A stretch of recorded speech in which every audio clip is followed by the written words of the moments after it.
Entonces, las técnicas posteriores al accidente de trabajo, habíamos visto que un accidente de trabajo da mucha información de qué puede estar ocurriendo dentro de mi empresa, qué es lo que puede estar generando algún tipo de situación insegura para mis trabajadores, ¿sí? Y la primera técnica que nosotros tenemos posterior a un accidente de trabajo es el registro y la notificación del accidente de trabajo. Vemos que el artículo 11, ¿sí?, del Instrumento Andino de Seguridad y Salud en el Trabajo, que se encuentra vigente en nuestro país, uno de los reglamentos e instrumentos de uso en nuestro país en la materia de seguridad y salud, pues establece que se deben registrar y notificar los accidentes de trabajo, asimismo los incidentes y las enfermedades profesionales. ¿Hacia quién debemos notificar? Pues esta notificación normalmente se hace al Instituto Ecuatoriano de Seguridad Social, que nosotros conocemos como el IES, ¿sí? Este tipo de registro, ¿sí?, de notificación de los accidentes de trabajo, se lo puede hacer de dos formas, bien de una manera cualitativa o bien de una manera cuantitativa. ¿A qué me refiero? ¿Sí? Que yo puedo registrar un accidente de trabajo y realizar un informe de ello, ¿no? Y en primera instancia debo notificar al IES, ¿sí? Y lo hago de una manera cualitativa, es decir, de ese trabajador, de ese único trabajador que sufrió ese accidente de trabajo. Digo, ¿cuál es el tipo de contrato por el que está él? ¿Cuántos años lleva en el puesto de trabajo? La edad del trabajador, el género, el día que sucedió, qué parte o qué fue lo que le ocurrió, cuáles fueron las consecuencias, ¿no? Eso como el registro en ese instante, ¿no? ¿Qué fue lo que pasó? ¿Sí? Entonces el IES va haciendo un registro de la empresa, a ver, tal empresa notificó este accidente, tal empresa notificó que no hay incidentes. De hecho, las contratistas aquí al finalizar sus funciones, contratistas que son temporales, ellos tienen que notificar al IES, tienen que decir, no hubieron accidentes de trabajo y tampoco hubieron incidentes de trabajo, no. Entonces, así no hubieran, igual hay que notificarlos, ¿sí? La otra forma que se maneja para notificar o registrar los accidentes de trabajo son mediante un análisis cuantitativo, es decir, con valores. Para ello se utilizan índices estadísticos que ya se manejan en el área de seguridad laboral, ¿sí? Como yo les decía, hay un nuevo campo laboral en nuestro país, que se refiere a los técnicos prevencionistas. Ellos son los que tienen que ir registrando a lo largo del año o a lo largo de un periodo de tiempo, digamos 6 meses, cuántos accidentes, cuántos incidentes se registraron en la empresa, y gracias a esa información puedo obtener índices de incidencia, es decir, cuántas veces están ocurriendo los accidentes de trabajo, índices de gravedad, ¿sí? ¿Qué tan graves fueron? La gravedad o la consecuencia más grave que tenemos es siempre la muerte de un trabajador, pero también estamos hablando de dinero que le costó a la empresa, ¿sí? Entonces, ¿qué tan grave resultó ese accidente de trabajo? Los índices de frecuencia y la duración media. Eso se hace mediante cálculos, ¿sí? Fórmulas establecidas por el IES. ¿Por qué? Porque esto se registra y se envía al IES, y el IES cada año pues manda una matriz, por ejemplo, dice en el área de los agricultores, el índice de gravedad fue de tal, el índice de frecuencia, cuáles fueron los principales accidentes que hubieron, se cortaban los dedos, hubo muertes, qué fue lo que normalmente pasa en esa área de trabajo. Normalmente se clasifica por provincias, ¿sí? Entonces, el IES manda esta información cada año. Nosotros no vamos a hacer estos cálculos, son muy interesantes de hacer, el índice de incidencia, el índice de gravedad y el índice de frecuencia, pero lamentablemente tenemos que cumplir con otras cosas que están dentro del sílabo, pero pues yo quería que ustedes sepan que hay estos valores que las empresas tienen que notificar, así no hubieran los accidentes o los incidentes. Y están obligados a hacerlos todas las empresas en nuestro país. Eso como las primeras técnicas, ¿no? Registro y notificación. Bien cuantitativas, diré cualitativas o bien cuantitativas, ¿sí? Que son los índices estadísticos. ¿Hasta aquí alguna pregunta, chicos? Bueno, entonces vamos a ver que también dentro de este mismo instrumento andino de seguridad y salud, en ese mismo artículo, se establece que se deben investigar y analizar los accidentes de trabajo, los incidentes y enfermedades profesionales. ¿Para qué? Para poder minimizar que ocurran este tipo de situaciones. ¿Cuál es la manera de investigar? La manera de investigar no es buscar culpables, no es la forma como se analiza un accidente de trabajo, sino determinar cuáles fueron las causas para poder eliminarlas de nuestro ambiente de trabajo, ¿sí? Entonces, una investigación siempre tiene que ser objetiva, ¿sí? Como vemos aquí, el objetivo siempre es conocer los hechos, determinar las causas, no el causante, ¿sí? Y proponer en función de eso las debidas medidas preventivas, ¿sí? Yo tengo acá, y mil disculpas que no está en mi diapositiva, ¿sí? Que no tuve tiempo de ponerlo, pero bueno. Entonces, dentro de un accidente de trabajo, lo que nosotros buscamos es determinar las causas. Pero, ¿cuáles pueden ser estas causas? Bueno, vamos a ver de qué se trata esta investigación.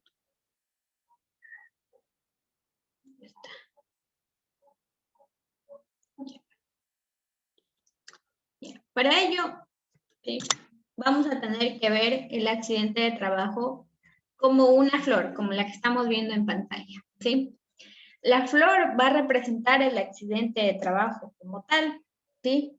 Pero, por ejemplo, si yo simplemente me enfoco en descubrir quién ocurrió, qué pasó, quién hizo el accidente de trabajo, digamos que fue Brian, pues para mí es más fácil decir que Brian tuvo la culpa, que él mismo actuó mal y él fue el que provocó el accidente. Entonces me ocurre, le cortamos a Brian, lo que suelen hacer las empresas, y lo despedimos a Brian. O tal vez no lo indemnizamos o lo sancionamos. Pero, ¿qué pasa? Vuelve a ocurrir el mismo accidente de trabajo, ¿sí? Quiere decir que Brian no era el problema. El problema estaba más al fondo. Habían causas más abajo, pero siempre buscamos al culpable inmediato, ¿verdad? Por eso es que las investigaciones no tienen que dirigirse hacia culpables, sino a buscar las causas escondidas detrás de ese accidente de trabajo. Entonces tenemos ahí un tallo. El tallo va a representar las causas inmediatas y las causas subyacentes, ¿ya? Digamos que Brian, por ejemplo, él hizo un trabajo en media tensión, ¿sí? Que era liniero, digamos, ¿sí? Pero Brian no tenía el conocimiento, tampoco tenía la formación adecuada, ¿sí? Pero pues le dejaron hacer eso y él no ocupó las herramientas adecuadas porque él desconocía que tenía que tener las herramientas adecuadas, ¿sí? Entonces las causas inmediatas que nosotros, y el momento que él estaba trabajando, pues recibió una pequeña descarga eléctrica que le produjo una caída, digamos que estaba en un poste y le produjo una caída y obviamente pues tuvo una fractura, ¿sí? Entonces, si la empresa decide que simplemente Brian es una persona que lo hizo por su cuenta y lo despedimos, ¿no? Para quitarnos de ese tipo de situación, puede venir, por ejemplo, Ángel y puede venir y hacer la misma situación y le puede pasar, ¿no? El mismo accidente de trabajo. ¿Cuál sería la causa inmediata, sí, que sucedió ahí en ese accidente de trabajo? La causa inmediata fue que Brian no utilizó las herramientas adecuadas, no tenía las herramientas adecuadas a la mano, ¿sí? ¿Por qué? Pues ahí vamos a las causas básicas, porque Brian no estaba formado adecuadamente para ese tipo de trabajo y desconocía el tipo de herramientas que tenía que utilizar. Y es lo que hacen muchas personas que hacen trabajos eléctricos, ¿no? El trabajador eléctrico, él hace siempre lo mismo, pero cuando ocurre una falla, no sabe qué fue lo que pasó. ¿Por qué? Porque no tenía la formación adecuada, ¿sí? Entonces, una causa inmediata es que no utilizó las herramientas adecuadas. Pero hay algo más, hay un trasfondo más allá de por qué no usó las herramientas adecuadas, era porque él no conocía que tenía que utilizar esas herramientas aisladas. Entonces ahí vemos la raíz del problema. ¿Sí? Y si vamos un poquito más allá, vemos que tal vez en esa empresa falta supervisar un poco más el área de prevención, falta que supervise los trabajos, ¿verdad? Entonces estamos hablando de, de un déficit en la gestión preventiva de la empresa. Otro ejemplo que se me ocurre, digamos que Gema está trabajando con una moladora. ¿Sí? Entonces, Gema, como ella le molestaba mucho el resguardo que tenía la moladora, pues lo retiró porque de esa forma ella podía maniobrar mejor ese equipo y el momento de maniobrarlo se cortó. ¿Sí? Se cortó y tuvo la amputación de un dedo. ¿Cuál fue el accidente de trabajo? Pues fue que sufrió ese corte con consecuencias graves. ¿Cuáles fueron las causas inmediatas? Pues que esa máquina no tenía los resguardos adecuados. ¿Sí? ¿Y cuál fue la causa básica? Pues seguramente Gema tenía un exceso de confianza, ¿sí? Y tal vez no están supervisando adecuadamente quiénes están maniobrando esos equipos. ¿Sí? Veamos aquí un resumen, yo les he puesto aquí un pequeño cuadrito, cuáles son las causas inmediatas, ¿sí? Y nosotros podemos clasificar dos causas inmediatas, ¿sí? Los actos inseguros y las condiciones peligrosas.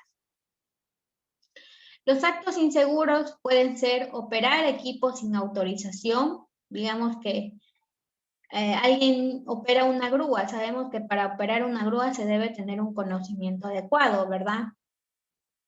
Entonces, ¿qué es lo que pasa? Si yo me pongo a operar la grúa y no tengo el conocimiento adecuado, puedo maniobrar la mar y generar algún accidente, puedo atropellar a alguien, ¿sí?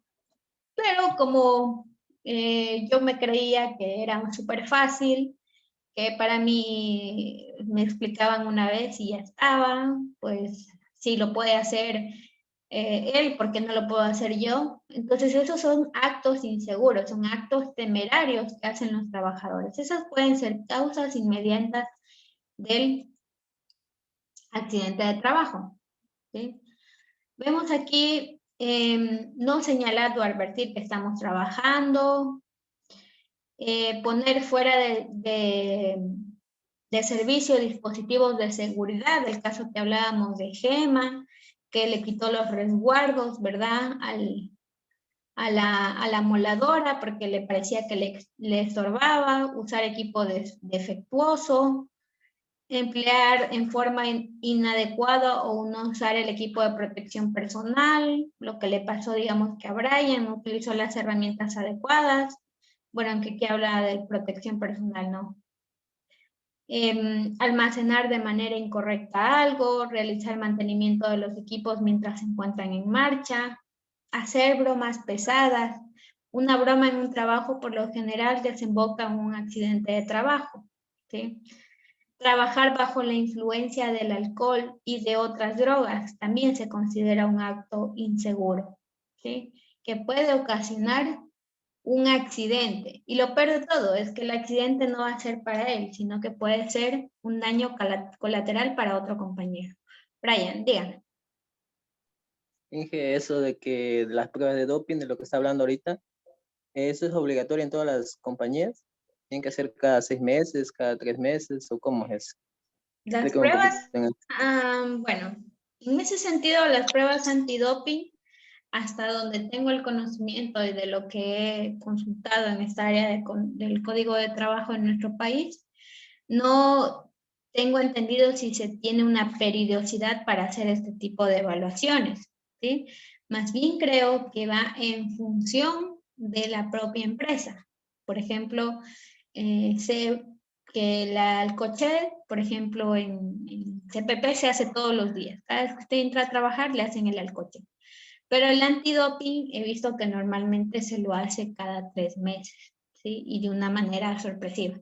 Pero como he visto que varía de empresa en empresa, más bien considero que la empresa establece el periodo de tiempo que se debe hacer eso. No sé si trabajo le hacen, por ejemplo, pruebas antidoping. Eso no hacen, por eso le estaba preguntando. ¿Y eso es obligatorio hacer o...?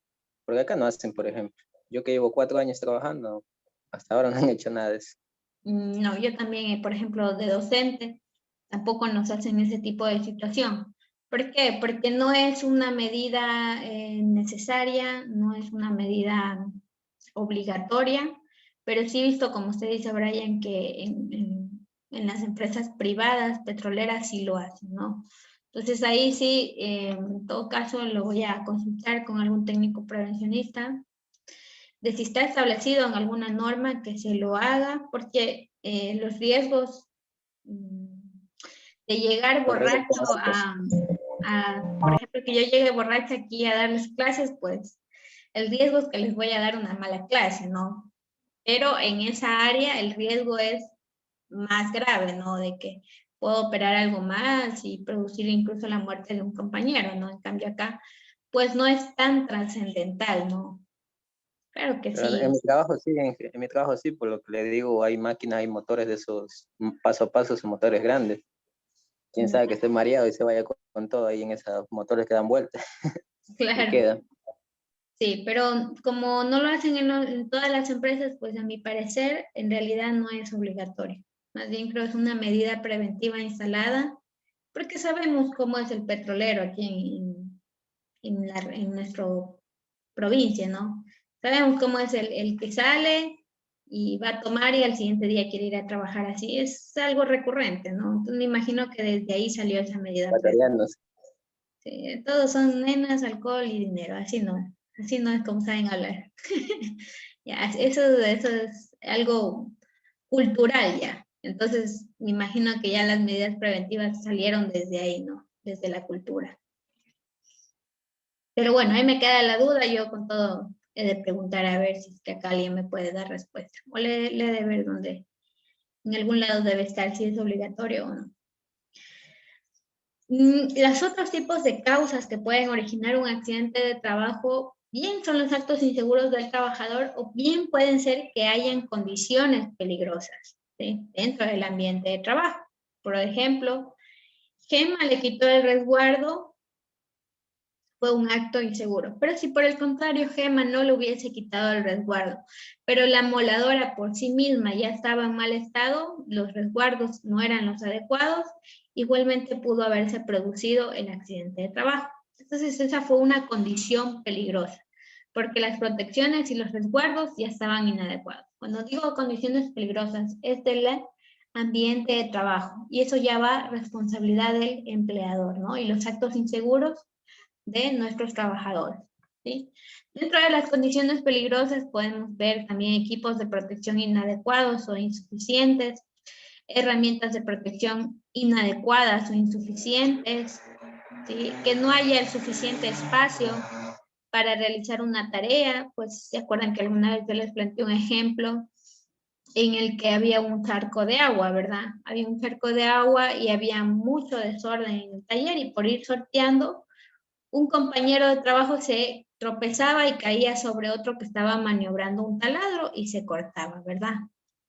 Entonces, seguramente el espacio no estaba delimitado adecuadamente, no tenía la señalética adecuada. Entonces, hay condiciones peligrosas alrededor del sitio de trabajo, ¿sí?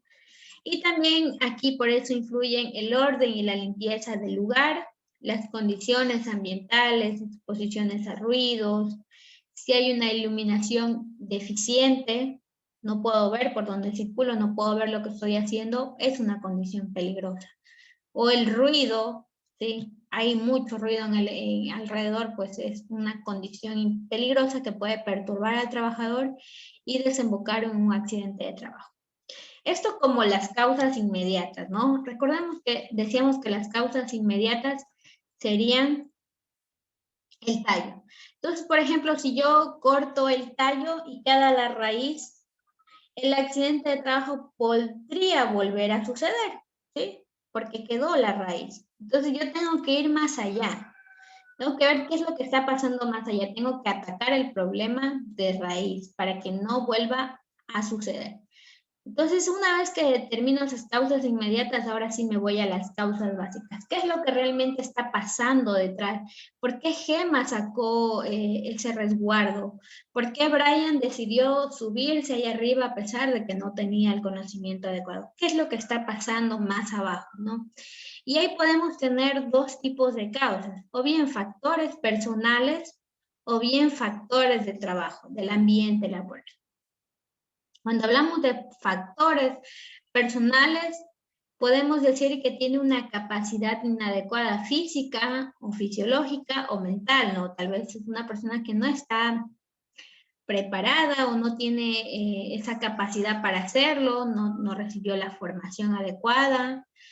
Falta de conocimiento, lo que le pasó a Brian, ¿no? Él se fue ahí arriba a hacer el trabajo, no utilizó las herramientas adecuadas, pero ¿por qué? Porque no tenía el conocimiento adecuado. No tenía, bueno, por ejemplo, y Gemma decidió quitarle los resguardos porque a ella le parecía que era muy incómodo. Pues para ella puede haber sido falta de habilidad. Se confió que podía hacerlo, ¿sí? Cuando en realidad no era tan hábil con esa herramienta. Y eso provocó ese accidente de trabajo. O puede ver algo detrás, ¿sí? Puede que esa persona esté estresada, tenga problemas personales, ¿sí? Todos esos factores pueden desembocar también, ese es el trasfondo. Tal vez Brian tiene cierto complejo que quería él hacer ese trabajo, o Gemma tal vez tenía cierto complejo y decía, no, todos le quitan, yo también le quito, ¿no? Puede ser un factor personal del mismo trabajador que le inclina a hacer esos actos inseguros. Y los factores de trabajo pues van con el medio ambiente laboral. Quiere decir que tal vez no están supervisando bien todas las áreas, que no se está haciendo el mantenimiento adecuado a los equipos, ¿sí? Que tal vez están desgastados, que no hay las normas dentro del trabajo y no se están cumpliendo, ¿sí? Que estoy comprando herramientas equivocadas, que estoy contratando a personas que no cumplen con el perfil, ¿sí? Todo eso ya va en la propia condición o la gestión de la prevención.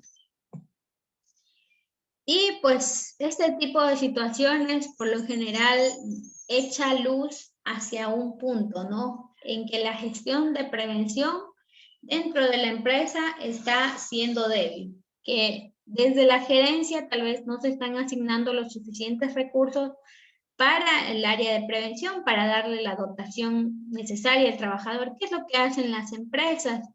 Pues las empresas normalmente le dan a usted guantes y le dicen, cuídelos, pero cuídelos durante todo el año y no le vuelven a dar, ¿verdad? Entonces, tal vez no se está asignando los suficientes recursos, porque usted que ya trabaja en el campo se da cuenta que ese guante no le va a durar más de una semana, ¿verdad? Y después de eso, pues simplemente va a tener que renovarlo, pero la empresa, ¿qué es lo que le va a decir? No hay recursos, no hay recursos y simplemente va a pasar de lado, ¿no? Ese tipo de situación. Tal vez falta que se evalúen los riesgos, si no conocemos los riesgos que hay dentro de nuestra empresa, tampoco podemos hacer nada para prevenir esos riesgos, ¿sí?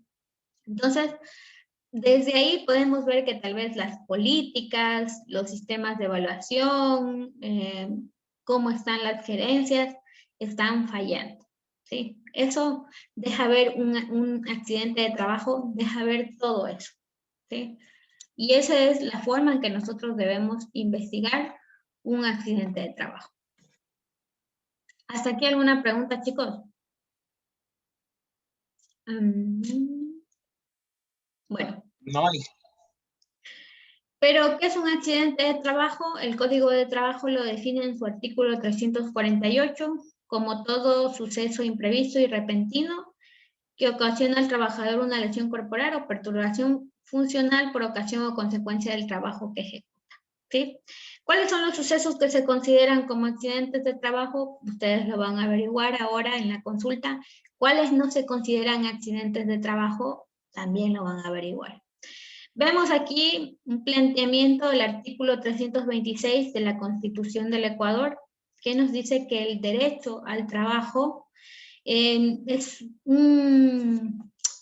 diré que el tener un trabajo digno es un derecho, ¿no? De las personas. Volvámonos a conectar, chicos, sí, que me quedo ahí a la mitad.